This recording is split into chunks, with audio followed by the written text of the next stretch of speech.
Hi guys, welcome to our channel mister Sisindri. Bigg Boss Telugu season 9 ఉత్కంఠభరితంగా ముందుకు సాగుతుంది. Big boss హౌస్లో ఎప్పుడు ఏం జరుగుతుందో, ఏ మలుపు తీసుకుంటుందో ఊహించడం చాలా కష్టం. బద్ధ శత్రువులుగా ఉన్నవారు క్లోజ్ ఫ్రెండ్స్గా మారుతారు. క్లోజ్ ఫ్రెండ్స్గా ఉన్నవారు ఇక ఎప్పుడూ లైఫ్లో మాట్లాడుకోలేని బద్ధ శత్రువులుగా మారిపోతూ ఉంటారు. ఈ నేపథ్యంలో బిగ్ బాస్ హౌస్లో గత వారం రోజులుగా అమ్మ కూతురు ప్రేమలతో బిగ్ బాస్ని అల్లాడించేసిన తనూజ మాధురి మధ్య పచ్చగడ్డి వేస్తే బగ్గుమనే రేంజ్లో ఫైర్ అయితే మొదలైంది అని చెప్పాలి. ఇంతకీ ఏమైంది అంటే, తనూజ మాధురిని డైరెక్ట్గా వచ్చే వారం ఎలిమినేషన్ కోసం నామినేట్ చేయడం అయితే జరిగింది. అదేంటి, తనూజ ఏంటి మాధురిని డైరెక్ట్గా నామినేట్ చేయడం ఏంటి అని ఆలోచిస్తున్నారా? ఎస్, నిజమే. తనూజ 100కి 100% మాధురిని వచ్చే వారం ఎలిమినేషన్ కోసం డైరెక్ట్గా నామినేట్ అయితే చేసింది. అసలు విషయానికి వస్తే, శనివారం రోజు బిగ్ బాస్ హౌస్లో నాగార్జున ఒక టాస్క్ నిర్వహించిన సంగతి తెలిసిందే. ఆ టాస్క్ ముగిసే సమయానికి మాధురి మెడలో ఎక్కువ బోర్డ్స్ అయితే వచ్చాయి.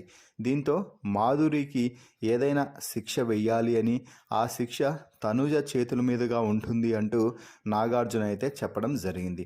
దీంతో తనూజ మాధురికి 3 శిక్షలు అయితే అమలు చేయాలని 3 విధాలుగా అయితే చెప్పడం జరిగింది.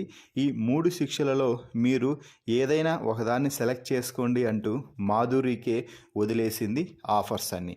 ఆ 3 ఏమిటి అంటే, 1, ఈ వారం రోజుల పాటు మీరు ఒక్కరే బాత్రూమ్స్ని డైలీ క్లీన్ చేయాలి. ఇక 2వ ఆప్షన్, గార్డెన్ ఏరియా మొత్తాన్ని మీరు ఒక్కరే క్లీన్ చేయాలి అని చెప్పింది. ఇక 3వది అతి ముఖ్యమైన ఆప్షన్, పై 2 చేయలేకపోతే ఈ వారం డైరెక్ట్గా మీరు ఎలిమినేషన్ జోన్లోకి అంటే నామినేట్ అవుతారు అంటూ చెప్తే అస్సలు ఏమాత్రం ఆలోచించకుండా మాధురి నామినేట్ అవుతాను అంటూ బిగ్ బాస్కి తెలిపింది. దీంతో హౌస్లో ఉన్న ప్రతి ఒక్కరూ కూడా షాక్ అయ్యారు. అయితే ఇక్కడ మాధురి ఆలోచన మాత్రం హై లెవెల్లో ఉంది అని చెప్పవచ్చు.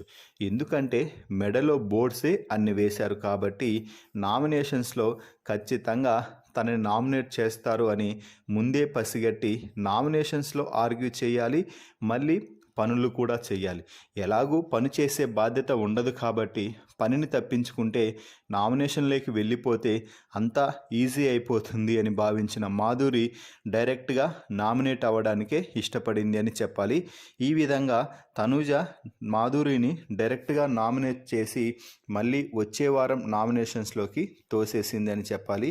మాధురి హౌస్లోకి వచ్చినాక ఇదే తాను ఎదుర్కోబోయే తొలి నామినేషన్ అని చెప్పవచ్చు. మరి తనూజ మాధురిని డైరెక్ట్గా నామినేట్ చేయడంపై, అలాగే మాధురి వచ్చే వారం నామినేషన్స్ నుంచి సేవ్ అవుతుందా లేదా అన్నది కూడా కామెంట్స్ రూపంలో తెలపండి. మరిన్ని బిగ్ బాస్ లైవ్ అప్డేట్స్ కోసం మన ఛానల్ని చూస్తూ ఉండండి. Please subscribe our YouTube channel mister సిసింద్రి.